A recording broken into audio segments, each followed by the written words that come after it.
High সবাইরে, আমি অনামিকা। তোমরা সবাই কেমন আছো? আশা করি অনেকটাই ভালো আছো, আর আমিও কিন্তু অনেকটা ভালো আছি। তারপরে কিন্তু এদিকে আমি রেডি হইয়া বাইরে যেতেছি। কই যাবো তোমরা তো অবশ্যই কমো, তো তুমি তো দেখছোই আমি চার্জারটা ফালাই দিতেছিলাম, তারপরে মা আয়না চার্জারটা দিয়ে গেছে। আর যাওয়ার আগে কিন্তু আমরা ঠাকুরের আসনটাও দেখাই দিয়েছি, কারণ আমি কোনোখানে যাইতে আমরা ঠাকুর নমস্কার কইরা বাইরে। জানো তো এই অভ্যাসটা আমার আরো ছোট থেকেই। তারপরে এদিকে আমরা অটো কইরা সেটা পড়ছি বাস স্ট্যান্ডে, চন্দ্রপুর বাস স্ট্যান্ডে। তারপরে কিন্তু আমরা বাসও ছাইড়া দিছে, আর বেশিক্ষণ ওয়েট করতে লাগছে না। বাসটা একদম খালি যাইতেছিল, আর গান লাগাই না ছিল, কি একটা দারুণ লাগতেছিল।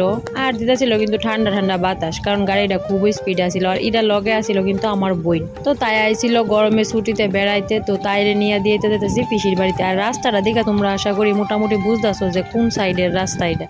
আর যারা না বুঝছো তারা তো কই দিমো, আমি অবশ্যই ভিডিওটা দেখো।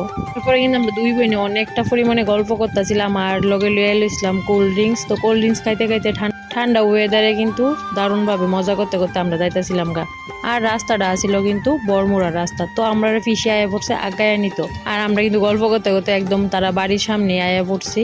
বেশি দেরি না করে হাঁটতে হাঁটতে, আর প্রচন্ড রৌদ্র আছিল। তার রাস্তা থেকে তারা বাড়িটা একটু হাইটে যাইতে লাগে একটু ভিতরে। আর জানো তো আমার এই ছোট্ট বোনটা যা খুশি হয় আমারে দেখলে, তো গিয়া তারা ঠাকুরটারও দেখাই দিলাম খুব সুন্দর করে। কিন্তু আমার পিসি দেয়া লাগছিল পূজা। আমার টেম্পি বোন যে খেলতেছিল দেখতেছো তোমরা, যে তাই আমরা লেগা বলে ভাত রান্না করে রাখছে, আমরা যামু দেখা এর লেগা। মানে ওই আর কি, আমরা যেটা আগে করতাম রান্না বাড়া খেলতাম ছোট্টবেলা থাকতে। তারপরে তাই মজা টজা করলাম তাই লগে। পরে কিন্তু পিসি কইতাছিল যে এত দূর থেকে আইসো, গরমের মধ্যে আমবতা চল করি। তো আমি কইছি হ চল কর।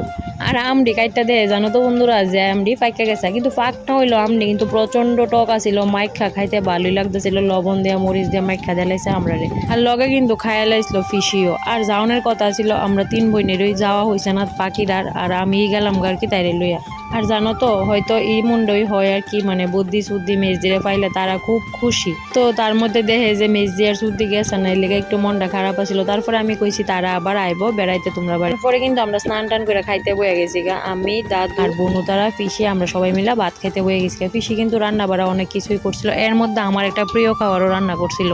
আর জানো তো আমি যামু দেখে ফিশু রান্নাটা করছে, মানে যে আমার প্রিয় খাবারটা, তো ওইটা ছিল বাসকরলের গুদক। ফিশুও কিন্তু জানে যে আমি গুদক খাইয়া বালা পাই, এলিয়া কিন্তু ফিশু রান্না করে লাইছিল দারুণ ভাবে। খাইছি অসাধারণ ভাবে। তো খাওয়া দাওয়া সাইড একটা লম্বা ঘুম দিছি আমরা।